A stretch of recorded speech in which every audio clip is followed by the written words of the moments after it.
Hoy vamos a hablar de la llegada del Islam a las tierras de Egipto. Allahu Akbar, Allahu Akbar. Allahu Akbar, Allahu Akbar. Ashhadu an la ilaha illa Allah. Ashhadu an la ilaha illa Allah.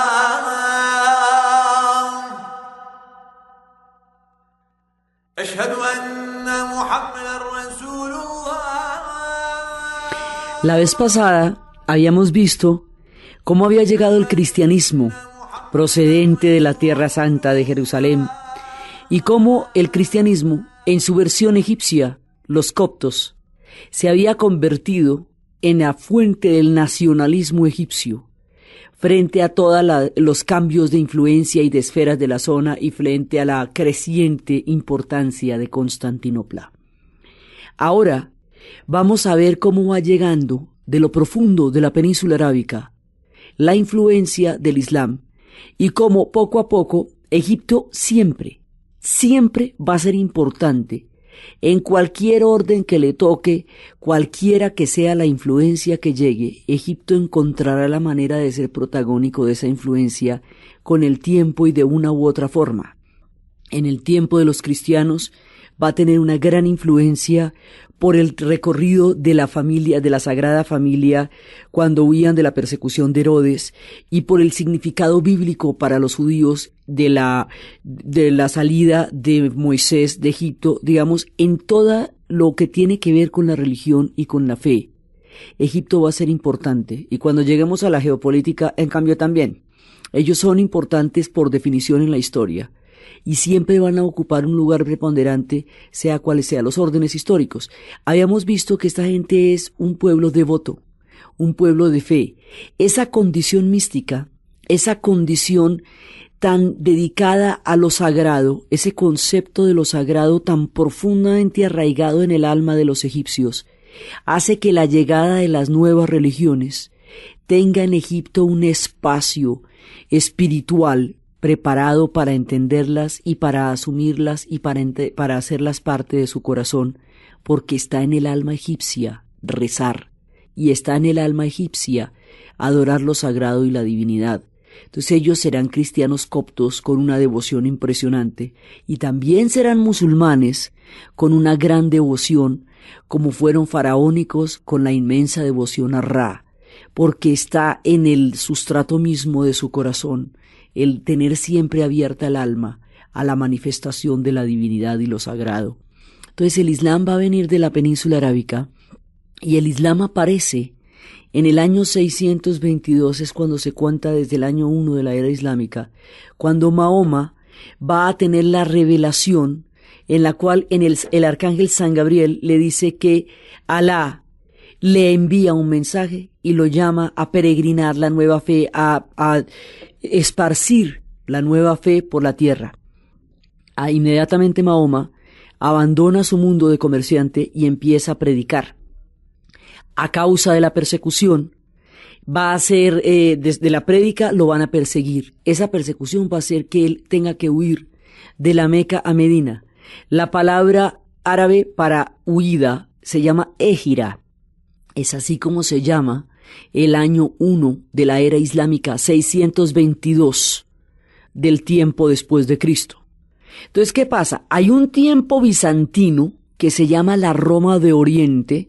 Teníamos el Imperio Romano de Oriente y el de Occidente. El de Occidente cayó y eso ya se desbarató, chuleado. Ese ya está desbaratadísimo desde hace rato. Pero el Imperio Romano de Oriente vivirá 1000 años más. A ese Imperio Romano de Oriente lo vamos a llamar Bizancio. Ese va a ser, y su capital va a ser Constantinopla. Lo que hoy, Constantinopla, eso hoy por hoy es Estambul, pero va a ser Constantinopla.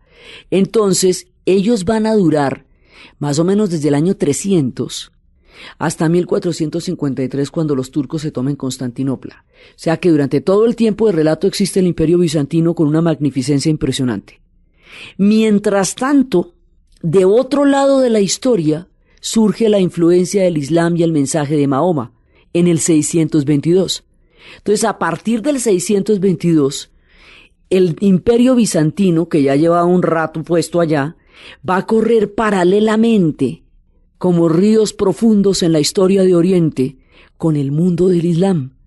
Y van a verse influenciadas las mismas zonas y van a encontrarse en límites entre una fe y otra que van en muchos casos a coexistir y en otros casos a combatir, pero que en todo caso van a tener un tiempo simultáneo en la historia a partir del 622 con un mundo que ya existía y que estaba ahí y que ahora va a ver con asombro la llegada de una fe, una nueva religión.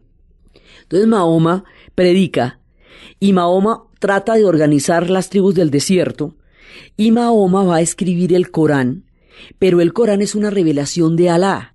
O sea, la perfección del Corán, en comparación con Mahoma, que era un hombre, un humilde comerciante, muestra que Mahoma fue la pluma a través de la cual Alá dictó las 114 suras que conforman el Corán en árabe, en la lengua sagrada, el árabe. Entonces, este va a ser el testimonio del profeta. Los musulmanes, muslim significa el que se somete a la voluntad de Alá. Ellos no son mahometanos porque no son de la religión del profeta. Ellos son musulmanes porque son de la religión de Alá. Y el profeta es aquel a través del cual se hizo posible para su pueblo conocer la voz de Alá, el pensamiento de Alá. Entonces, por eso, cuando el Islam se organice alrededor de los 5 pilares, uno de ellos va a ser la profesión de fe. Alá es el único Dios y Mahoma es su profeta. Entonces, estas también son religiones del libro. Los musulmanes vienen, reconocen un origen común con Abraham, porque Abraham tuvo 2 hijos, uno con su esclava Agar, que es Ismael, y otro con su esposa, Sara, que es Isaac. Ismael es el padre de los árabes, Isaac es el padre de los judíos. Entonces ellos reivindican un origen común. Así que las 3 religiones, el judaísmo, el cristianismo y el islam, tienen orígenes comunes, reconocen todas la paternidad de Abraham, de su estirpe. Vienen del mismo tronco, pero tienen diferentes evoluciones históricas. Entonces la evolución de todo el Islam se va a dar a través del texto del Corán y a través de la vida y el ejemplo de vida de Mahoma. Entonces Mahoma va de ahí en adelante a desarrollar una especie como digamos de santidad espiritual. Su vida será un ejemplo. Y va a haber unos versos, unos comentarios que Mahoma va a hacer al Corán, que se llaman la Suna, que es una mezcla entre los comentarios que se harían del Corán y el ejemplo de la vida de Mahoma. Entonces, cuando Mahoma muere, Mahoma va a tener muchos parentescos con muchas tribus, pero finalmente van a sobrevivir su hija Fátima y casada con su primo Ali, que es su compadre, su parcero y también va a ser su yerno. Ali alcanza a ser califa, digamos, por un año, por 5 años, pero luego lo van a matar. Y al matar a la verdadera familia descendiente de Mahoma, una vez que Mahoma haya muerto, además que el Islam tiene, desde el puro principio de su conformación, el Islam tiene la posibilidad de que todos los pueblos se conviertan al Islam. A diferencia del judaísmo, el Islam y el cristianismo son religiones que se universalizan y que van a hacer posible que cualquiera adopte la nueva fe. Entre los judíos eso no se puede porque ellos solamente tienen que venir de la casa de David y es a través de la madre que se transmite la religión y es difícil que se conviertan. No, la idea no es que se conviertan aunque haya judíos conversos, pero la idea no es el proselitismo sino el mantener la patria en su corazón después de la diáspora. Mientras que en el Islam y el cristianismo la idea es asumir la nueva fe. Entonces, recién Mahoma apenas está fundando todo cuando va a llegar el primer muezín, que es un esclavo abisinio, que va a trabajar con él y va a predicar con él, y eso nos muestra cómo esclavos, hombres libres, abisinios, etíopes, africanos, en el futuro todo el mundo encontrará cobijo bajo la fe del Islam, porque la fe del Islam no distingue de dónde viene la gente, sino que tan grande es su fe y su devoción. O sea, el carácter, la capacidad plural de aceptar cualquier pueblo de diferentes orígenes está implícita en el momento mismo de la creación del Islam. Cuando muere Mahoma, entonces ahí no se sabe cómo va a ser la descendencia. Entonces primero viene Ali, pero como Ali lo van a matar y a la familia la van a matar, entonces la descendencia queda, digamos, entre paréntesis, queda en punta. Entonces frente a esto va a haber dos soluciones. Una puede ser que se busque, digamos, la sanguinidad del profeta, sí, la casa de Dios, y otra puede ser que se busque una manera jurídica de solucionar el problema de la descendencia. Entonces, hay quienes consideran que esos comentarios al Corán, o sea, la Sunna, y que el ejemplo del profeta es válido y es una manera de continuar la obra de Mahoma, y consideran que lo que van a hacer es un sistema jurídico que reconozca que los hombres ilustrados puedan seguir el ejemplo del profeta, pues puedan seguir, digamos, hay un debate entre la herencia espiritual de Mahoma y la herencia política y jurídica. Entonces, en términos prácticos, la gente que cree en los versos adicionales del Corán y en el ejemplo del profeta se llaman los sunitas. Y los que piensan que la verdadera descendencia del profeta quedó truncada con el crimen de Fátima y Ali, y es solamente a través del seguimiento espiritual del profeta que se puede tener una verdadera descendencia, se llaman chiitas. Entonces los sunitas lo que van a hacer es una solución práctica. Mire, vamos a nombrar sucesores. Esos sucesores tienen que ser gobernantes. Esos gobernantes no tienen que ser puros espiritualmente, como sí tienen que serlo en el chiismo, sino tienen que ser tipos que conozcan la doctrina. Vamos a formar una doctrina, que conozcan la ley y la apliquen. Y listo. Mientras que lo otro es una profecía. Entonces, los sunitas tienen una organización política tan práctica que va a ser posible que se adapte a muchas culturas y se pueda expandir por todas partes. Entonces, el sunismo es el que va a expandirse con el Islam, y los centros del Islam van cambiando. Entonces, primero es la Meca y Medina, después esto va a llegar a Damasco, y desde Damasco va a salir una dinastía que se llaman los Omeyas, y más adelante la dinastía de los Omeyas será arrasada y una nueva dinastía será la de los Abasides, la que desde Bagdad.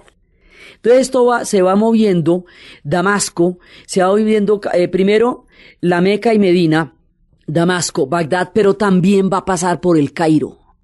Y poco a poco, más adelante, el Cairo va a empezar a tener importancia hasta llegar a ser muy importante también en la llegada del Islam. Entonces, el Islam le llega a Egipto tempranito por la mañana porque no ve que ellos están en el camino. Arranque usted de la Arabia Saudita, eche para arriba y verá que a quién se encuentra, pues a los egipcios.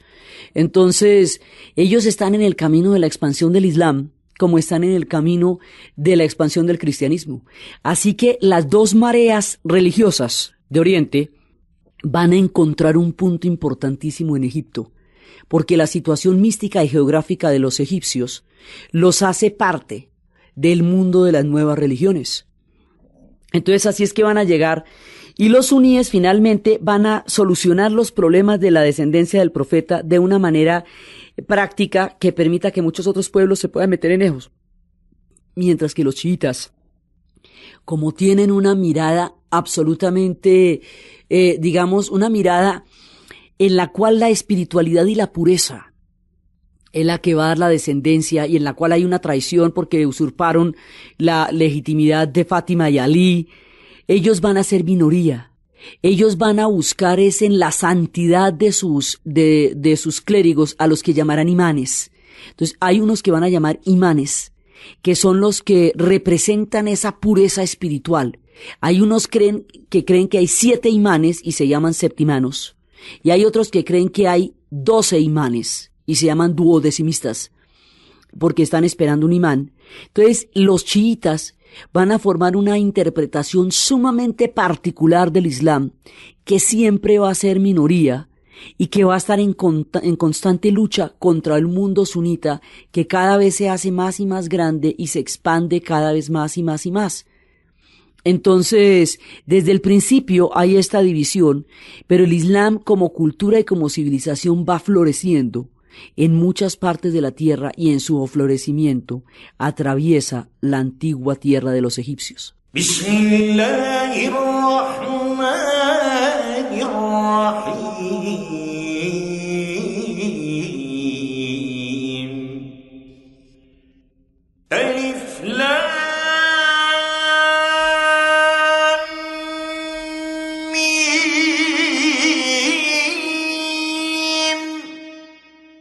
ذلك الكتاب لا ريب فيه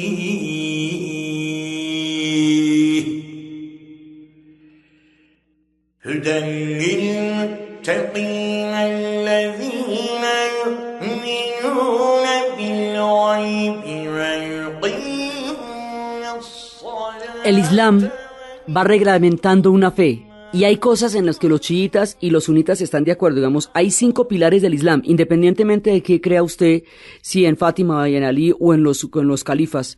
Hay 5 pilares del Islam, que la profesión de fe, la de que Alá es el único Dios y Mahoma su profeta.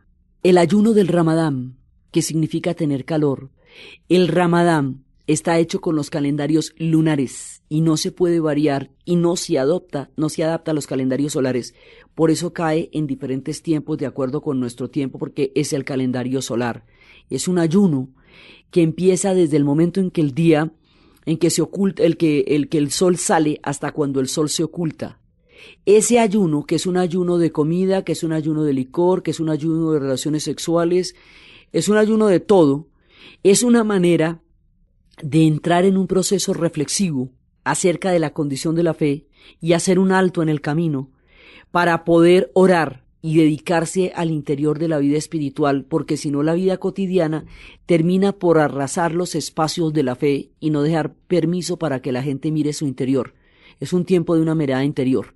A las 6 de la tarde, cuando el sol se oculta, comen y hay unos banquetes buenísimos. Y comen hasta que pueden, porque al otro día no van a comer. Eso durante un mes. Y al final del Ramadán se hacen el qué banquete. Pero esto es un encuentro, es una forma de establecer una comunión, una comunidad dentro del ayuno para el pueblo musulmán. También es importante la limosna legal, porque la igualdad es una condición del Islam y hay que balancear la riqueza y la fortuna con que la vida le ha dado a muchos y el infortunio con que otros han sido, con los que otros han tenido que enfrentarse en la vida. Entonces hay una limosna legal, hay gente, se está dando comida permanentemente en las horas de la noche de los banquetes. Es una manera, digamos, de equilibrar las cargas. También se habla de la peregrinación alguna vez en la vida a la Meca, porque la peregrinación, como la Meca es el punto de donde salió la religión, de la Meca a Medina, y como la Kaaba es la piedra que significa la alianza que se hizo con Alá en tiempos de Abraham, y como allí fue donde Agar dio las 7 vueltas buscando el milagro que pudiera mantener con vida a Ismael, se dan 7 vueltas alrededor de la Kaaba, recordando la alianza con Alá, la desesperación de Agar, el milagro de la vida y el sello del pacto. Y se reza 5 veces al día en dirección a la Meca. Donde quiera que usted esté, se reza en dirección a la Meca. La llamada a la oración tiene que ser de voz natural. Esas voces que estamos oyendo, tiene que ser, no pueden ser campanas, no pueden ser shofares como los judíos que llaman con un cuerno de animal, de carnero, ni como los cristianos que llaman con la campana a la misa, porque tiene que ser la voz del hombre la que está llamando a Alá. Esa voz del hombre se llama el Moezín, y ellos se suben en los minaretes, y desde los minaretes empiezan a llamar a la oración. Las antiguas edificaciones del Islam tienen unos sistemas de ecos absolutamente impresionantes, para que se pudiera escuchar el llamado a la oración muy lejos en las villas y en las aldeas, a partir de las mezquitas desde donde se estaba realizando la llamada. Hoy por hoy existen micrófonos, pero eso estaba hecho para cuando no existían y que todo el mundo los oyera igual al ponerse el sol.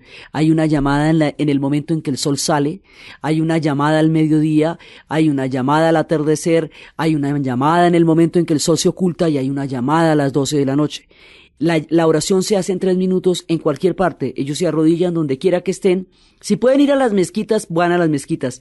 Pero si no, se arrodillan donde estén. Lo importante es que lo hagan en dirección a la Meca y que tengan ese momento en el día. No interrumpe el día. Le da como la fuerza de la fe a la continuidad de la jornada. Entonces esos son los 5 pilares del Islam. Y la llamada oración de la voz humana, por eso estamos escuchando las voces. Hemos venido escuchando estas voces. Entonces, eso, digamos, en eso va a creer todo el mundo. Pero los sunitas facilitan la cosa porque hacen que los gobernantes del Islam sean hombres cultos, por ejemplo, que sean, digamos, la palabra califa significa sucesor. Ese tipo tiene un cargo político y tiene un cargo administrativo en nombre de una fe, pero tiene un cargo administrativo y político y tiene un marco jurídico que se llama la Sharia.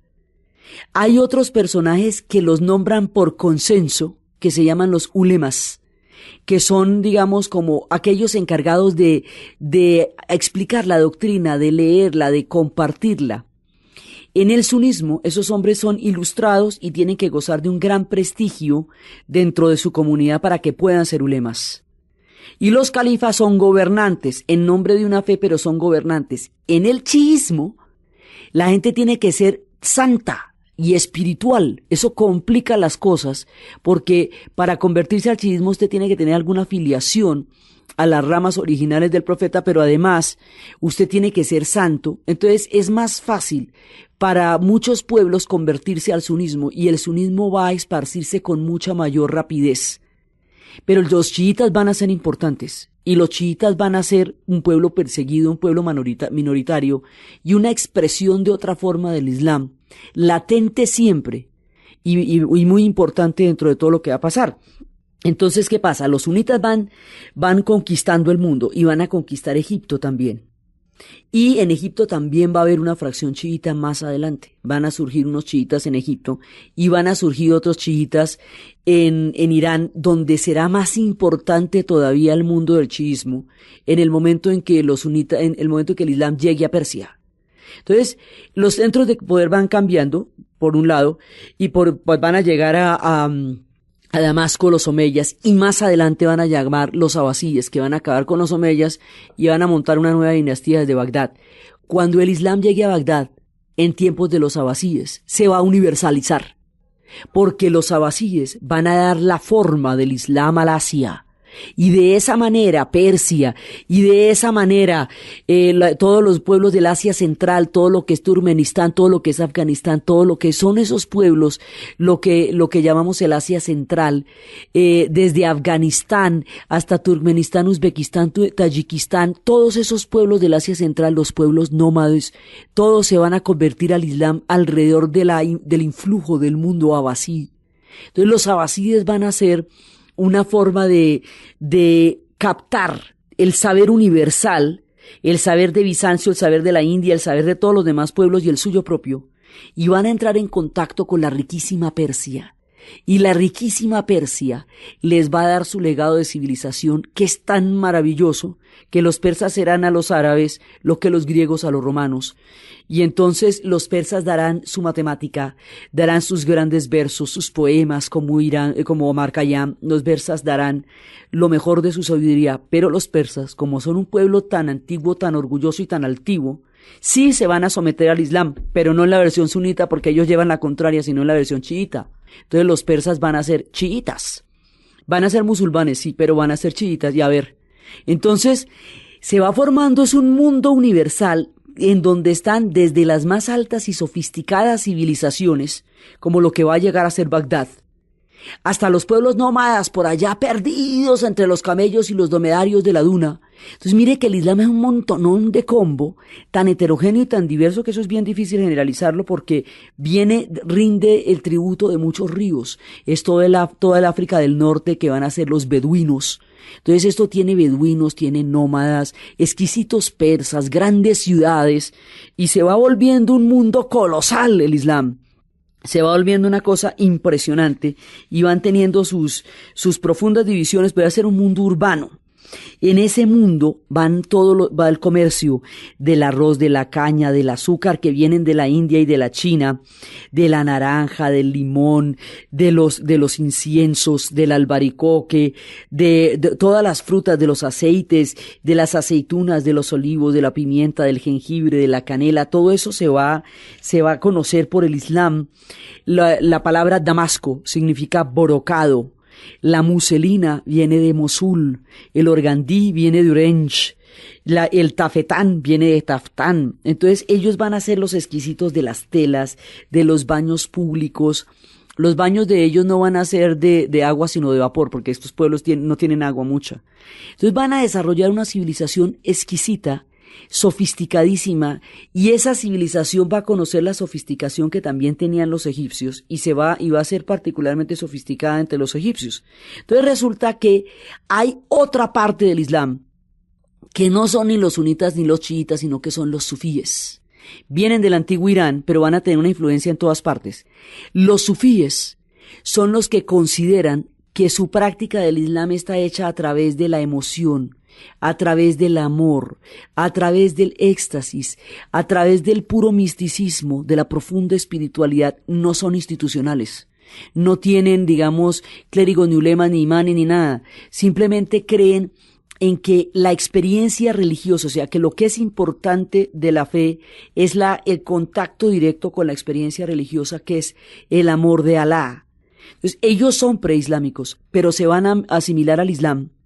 Y van a encontrar, ellos son los que dicen que el mundo es un océano de amor cósmico y que todos somos receptores del amor y que podemos dar y recibir amor todos los seres vivos y que el amor es un fluido, ellos lo que dicen es que el ser humano es un ser humano fundamentalmente afectivo y conoce el amor mucho tiempo antes de conocer la razón, y sin amor no puede vivir. Por eso los bebés que no se sienten queridos se mueren, y por eso un bebé lo primero que necesita es afecto y no carreta. Entonces hablan del amor, hablan de la alquimia, dicen que cuando dos personas se enamoran, tiñen la realidad de una sustancia que la cambia, no es una impresión, es un fenómeno alquímico. La manera como ellos van a dar a entender su concepto del amor es a través de la danza y a través de la música. Entonces van a tener una música que produce un estado de trance. Ese estado de trance va a llegar a un punto en que la persona abandona, digamos, la dimensión terrenal para entrar en una fusión a través del éxtasis, y esa fusión del éxtasis de la danza a través de la música es la que produce la comunión espiritual con Alá.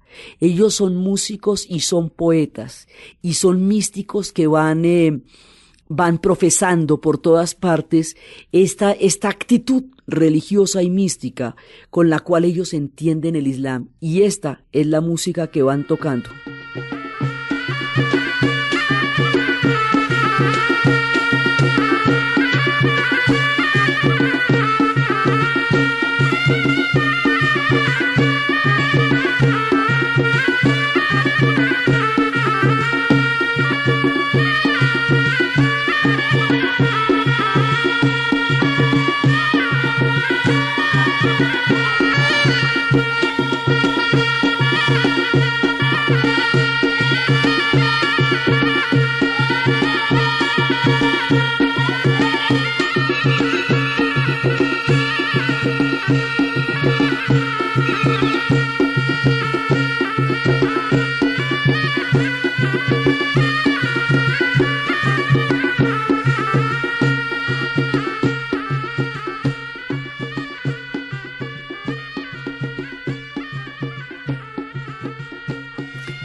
Usted esto lo oye más de media hora y ese tambor, y lo va bailando, y lo va bailando, lo va bailando, y al principio eso parece pachangoso, y cuando usted se da cuenta está enrumbadísimo con esa danza, porque esto lo que produce es un estado de trance.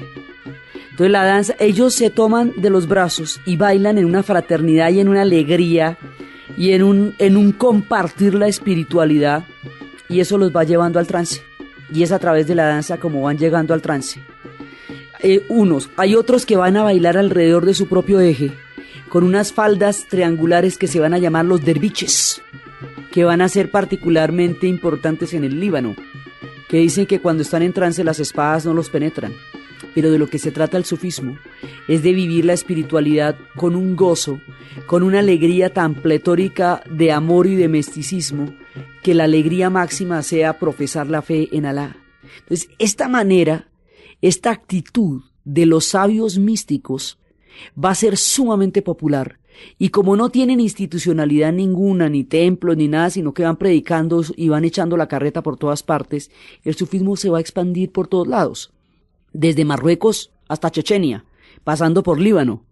Es una corriente subterránea del Islam, nunca va a ser mayoritaria, nunca va a ser institucional y la van a perseguir, pero es una corriente vivificante. Los sufís dicen que usted no puede tener ideas conservadoras y un corazón muy amplio porque se rompe, que debe haber una especie de coincidencia entre su corazón y sus ideas. Y al revés también, si usted tiene un corazón muy, muy conservador y unas ideas muy amplias, en alguna parte se rompe. Dice que debe haber una armonía entre la fe y el conocimiento, y que esa armonía la da el amor, que el amor es conocimiento, y que la forma como una madre y un hijo se conocen cuando el hijo aún no habla es a través del conocimiento del amor, que los amigos se conocen por el conocimiento del amor, por eso se saben en las miradas, que el amor es una forma de conocimiento. Y es la que les interesa a ellos. Y ese amor, el amor supremo está en Alá. Pero todo el amor entre los hermanos, entre los amigos, entre los amantes, entre las madres, entre los hijos, entre las plantas a las que se riega con cariño, entre los animales a los que se adora y con los que hay camaradería. Todas esas formas de amor son el regalo que nos da Alá. Alá nos ha regalado ese amor para mostrar cómo es de profundo el amor que nosotros tenemos en Alá.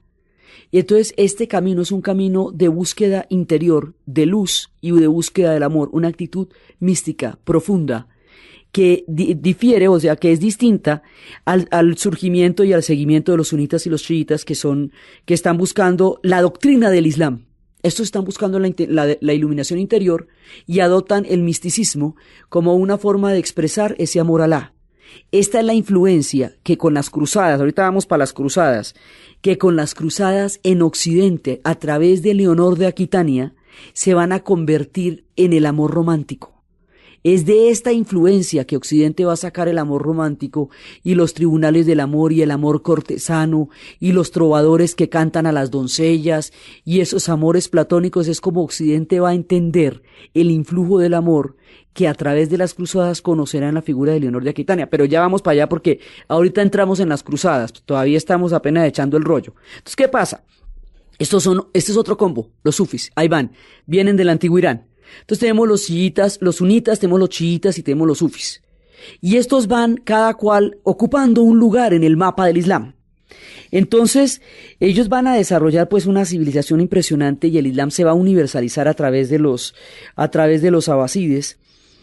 Y se van a crear mundos de grandes ciudades. Curiosamente, a pesar de que es una religión del desierto y es de los pueblos nómadas, su asentamiento va a crear unas ciudades poderosísimas. Y poco a poco va a haber, los chiitas van a ir buscando su lugar en el Islam, teniendo en cuenta que los sunitas van ganando toda la expansión.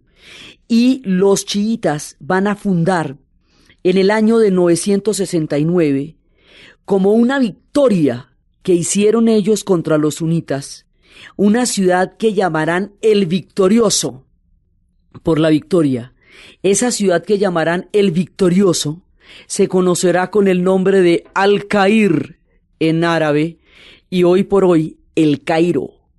La ciudad del Cairo, fundada en el 969, tiene más de 1000 años de conocer los soles de la historia, de ver las grandezas y de ver los pasos del tiempo bajo los soles de Egipto. Entonces, ahora un nuevo tiempo ha llegado y Al-Cair, el victorioso, se va a erguir como una ciudad magnífica, llena de mezquitas y de minaretes, todo el tiempo acunada por la arena del desierto que le da un tono amarillo, que si usted lo ve parece como parte de un paisaje cósmico gigantesco, porque es el color del desierto es el que le da el color a las mezquitas del Cairo. Entonces el Cairo nunca la van a conquistar y finalmente el Cairo nunca la van a destruir. Es como esta ciudad no va a ser destruida, le va a pasar como a Roma, que se vuelve el testimonio de las capas y las capas de las civilizaciones de los tiempos. Entonces el Cairo va a conocer todos los esplendores, todas las geopolíticas, todas las tramas, todos los complots, toda la fe, toda la civilización.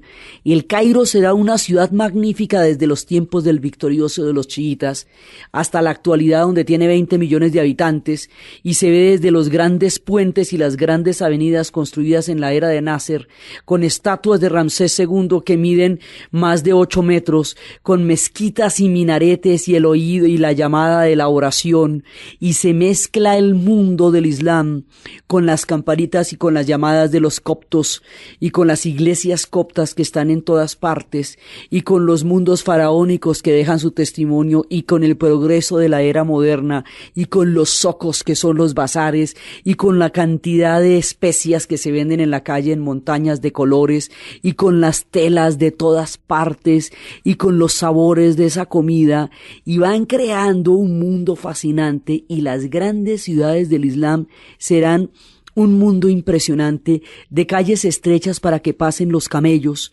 un mundo por donde pasarán todas las historias pasarán los tapetes, pasarán los brocados, pasarán los inciensos, y el testimonio de toda esa cantidad de riqueza histórica está en Al-Cair. Esa es una de las ciudades que va a ser importantísima hasta llegar a convertirse ella misma en un califato. Entonces, en esta mitad de nuestra historia van a llegar los chiitas a fundar el Cairo, siendo que los sunitas de rato pasaron por ahí y son la mayoría, pero los chiitas van a fundar Al-Cair, el victorioso, y los chiitas van a empezar a planear una especie de ataque en el cual van a entrar en un momento dado. Los chiitas tienen su propia historia. Una es cómo van a atacar los principales centros del sunismo para imponer su fe sobre su versión del Islam, porque ellos son musulmanes. Y por el otro lado, los chiitas están en Egipto y están en Irán, están en Persia. Entonces, desde Persia, ellos van a crear un mundo y van a crear una fortaleza. Va a haber, un viejo de la montaña, y ese viejo de la montaña va a crear una fortaleza que se va a llamar el Alamut.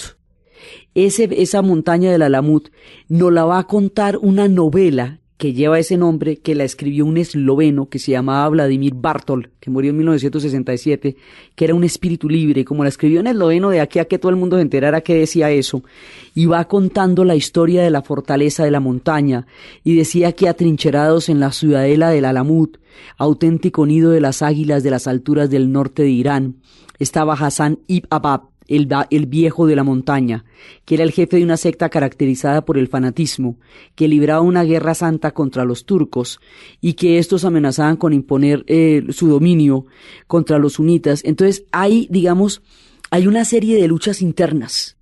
El Alamut va a ser una lucha importantísima porque desde ahí van a crear la secta de los asesinos de los viejos de la montaña, y la historia de esta novela es contando cómo se enfrentan el fanatismo religioso con el terrorismo de Estado, y estamos hablando de épocas muy remotas, y esa secta va a ser famosa porque prometerá a sus fieles un paraíso de hermosas mujeres y de hashish a cambio de sus ataques suicidas contra los sunitas.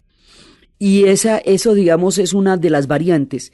Más adelante, en otra novela, en la novela de Amir Maluf Samarcanda, nos contará cómo el nieto del viejo de la montaña se convertirá al pacifismo y dará fin a la secta de los asesinos.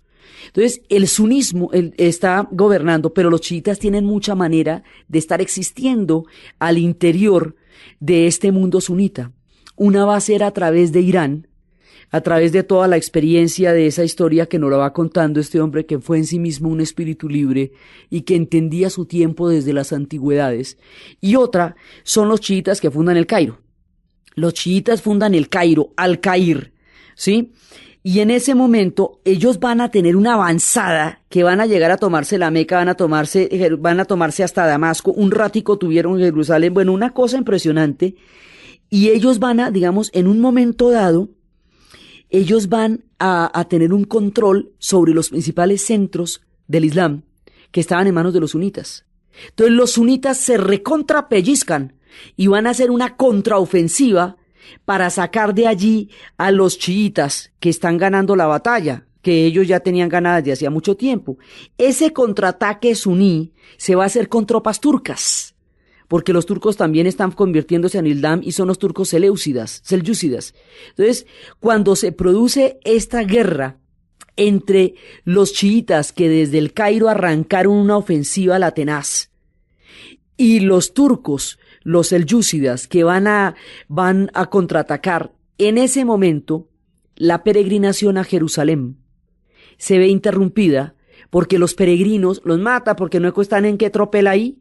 A Jerusalén van los cristianos a que se les perdonen sus pecados.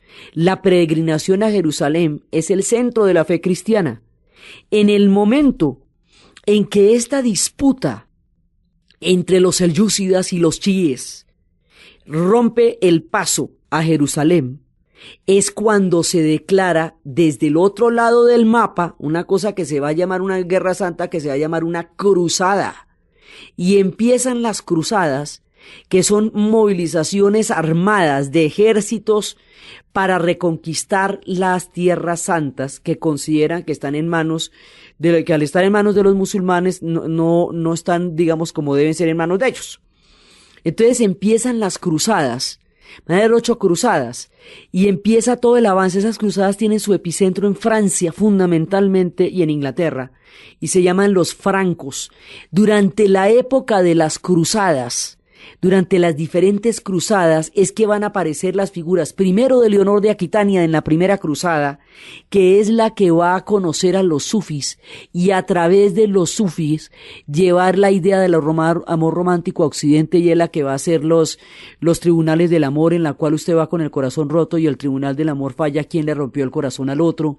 Ya en esa época, la Edad Media, llevaba mucho tiempo las mujeres encerradas y solas en los castillos, han creado un mundo porque los hombres ya no han vuelto, y ese mundo se va a llenar de trovadores y se va a llenar de poetas, y va surgiendo el amor cortesano. Cuando los franis, los ingleses y los franceses, van a llegar a tierras, a lo que ellos llaman tierras santas, que son Jerusalén, Damasco, que son toda esta parte de nuestro relato, se van a dar cuenta que los bárbaros son ellos.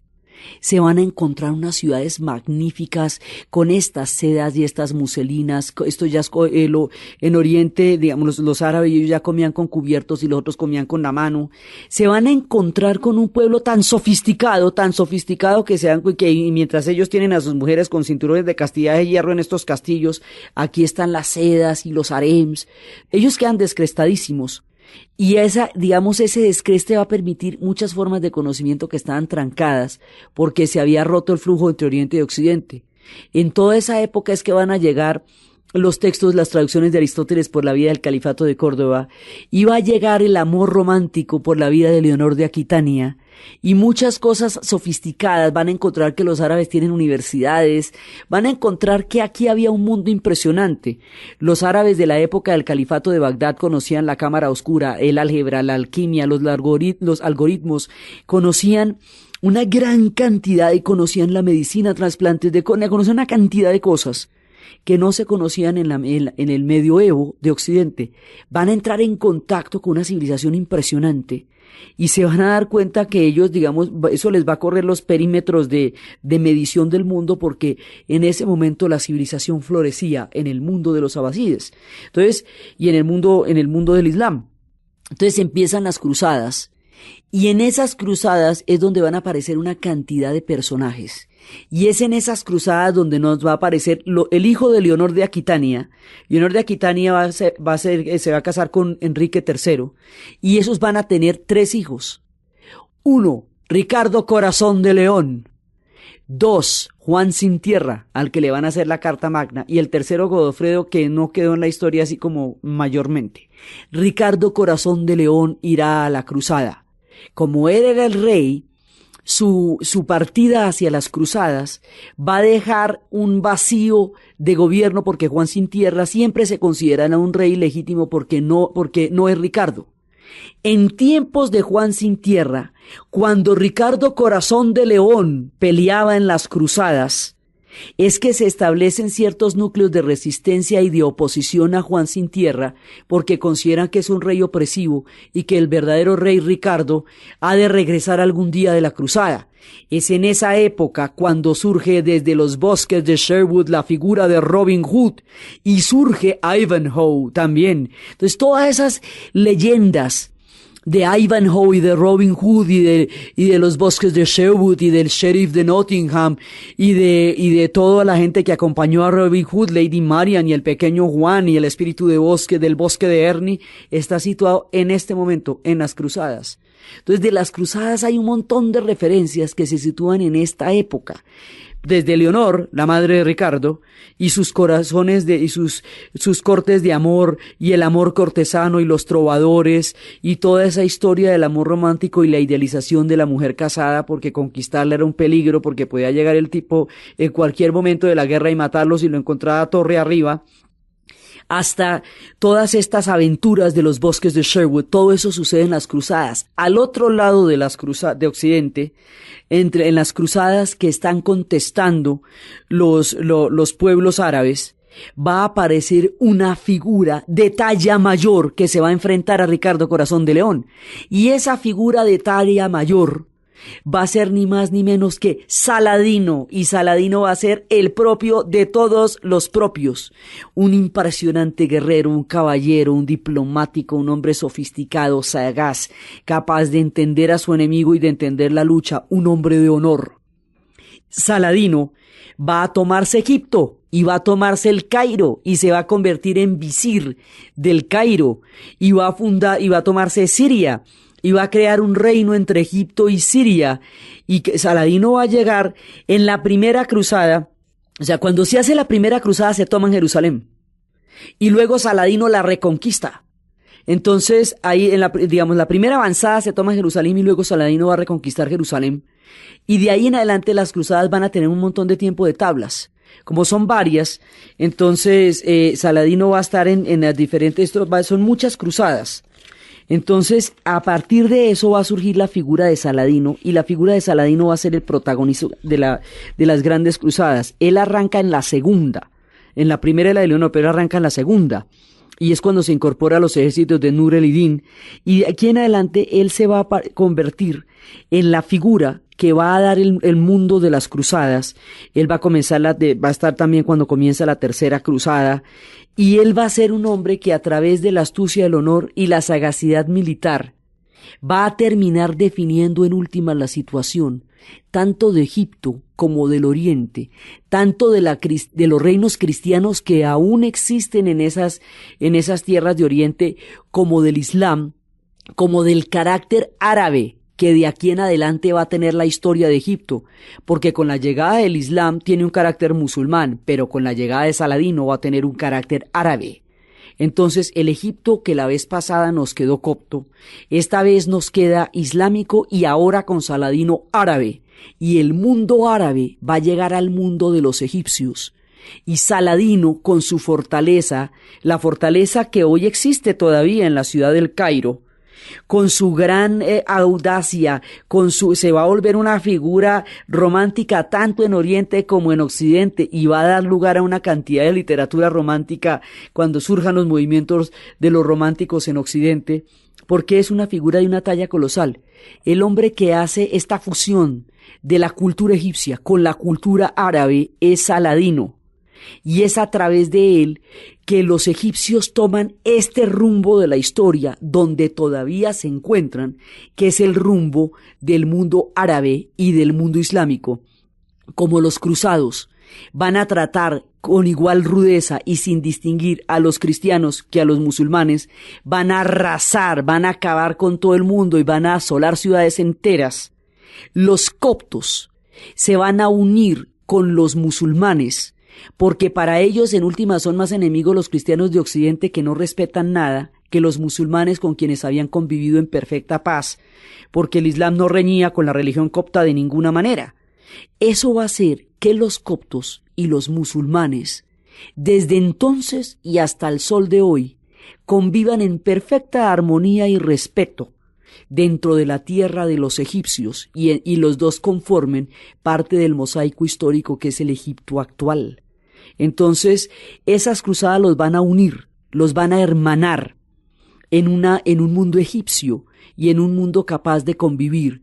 Y ese mutuo respeto surgido de esas épocas se mantiene en la actualidad. Entonces, el mapa de Egipto se hace mucho más complejo, mucho más variado y heterogéneo, pero muy posible porque de todas maneras se respetan los unos a los otros. La figura de Saladino, su importancia, el resultado de la cruzada, los reinos cristianos que aún sobreviven, lo que pasará con todas estas guerras santas, qué pasará con Federico Barbarroja, qué pasará con Ricardo Corazón de León, de dónde salió Francisco de Asís armando el pesebre de las cruzadas, qué pasará con los reinos cristianos, cómo morirá Saladino y su figura afectará la historia del Medio Oriente, lo que vamos a ver en el siguiente programa. Entonces, desde los espacios de este Islam que se expande, desde el misticismo de los sufis, desde los tribunales de amor de Leonor de Aquitania, desde la exquisitez de los brocados, los damascos y las muselinas, desde la expansión del Islam y el carácter árabe que van a tener los egipcios de aquí en adelante en nuestro relato, en la narración Diana Uribe, en la producción Jessy Rodríguez y para ustedes feliz domingo.